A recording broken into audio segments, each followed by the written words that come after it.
2 years ago, the Milwaukee Bucks went all in. They traded for Damian Lillard, giving up Jrue Holiday, Grayson Allen, and multiple future picks. It was a risky move, one meant to bring another championship to Milwaukee. But now, Damian Lillard is back in Portland. Let's unpack what just happened, why the Bucks lost big, and how the Trailblazers may have pulled off one of the most lopsided trades in modern NBA history. To bring Dame to Milwaukee in 2023, the Bucks gave up Jrue Holiday, an elite defender and the heart of their 2021 title team. Grayson Allen, a high-effort shooter and underrated role player, a 2029 unprotected first-round pick. 2 pick swaps in 2028 and 2030, plus some added flexibility they'll never get back. On paper, it made sense. The Bucks were looking to pair Giannis with an elite scorer.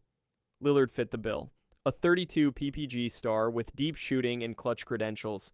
But those picks, that defense, that depth, gone. From a pure basketball standpoint, the gamble was understandable. Lillard gave the Bucks something they hadn't had, a perimeter superstar. Someone who could create his own shot and ease the scoring load on Giannis, especially late in games. At the time, the East looked wide open. Giannis had hinted that he wanted the front office to stay aggressive, and the pressure was mounting. So the Bucks swung for the fences, and let's be honest, if they had won even one title with Dame, this conversation would be totally different. But that's not how things played out. Despite their potential, the pairing never fully clicked. Let's break it down. Defensively, the team took a step back. Without Jrue guarding the perimeter, the Bucks gave up far more points at the point of attack. Offensively, they struggled with the late-game execution. Giannis and Dame are both players who have always been the best guy on their team. Dame relies on the pick and roll as a large part of his offense, but Giannis was unable to set good picks for Dame. This led to Dame not getting a lot of the open looks that he typically gets, not to mention the problems on the defensive side of the floor. The Bucks relied a lot upon Jrue Holiday as a defender.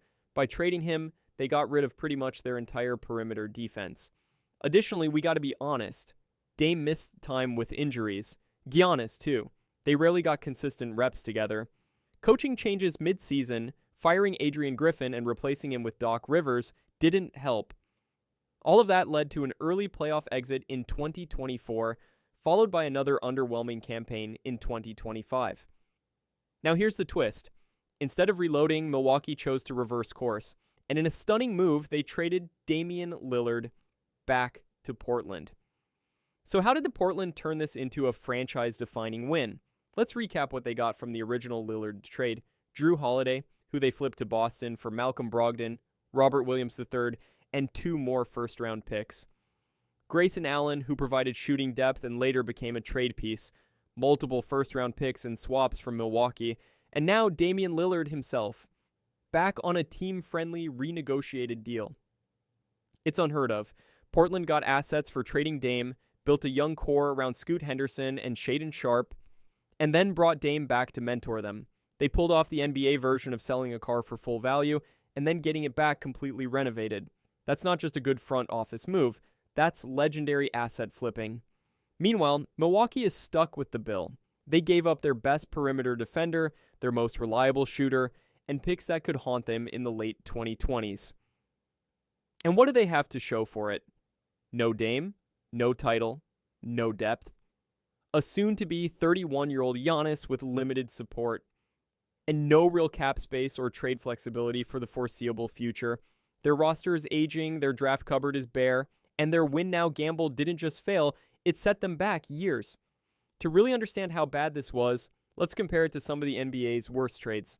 The Brooklyn Nets' 2013 trade for Paul Pierce and Kevin Garnett.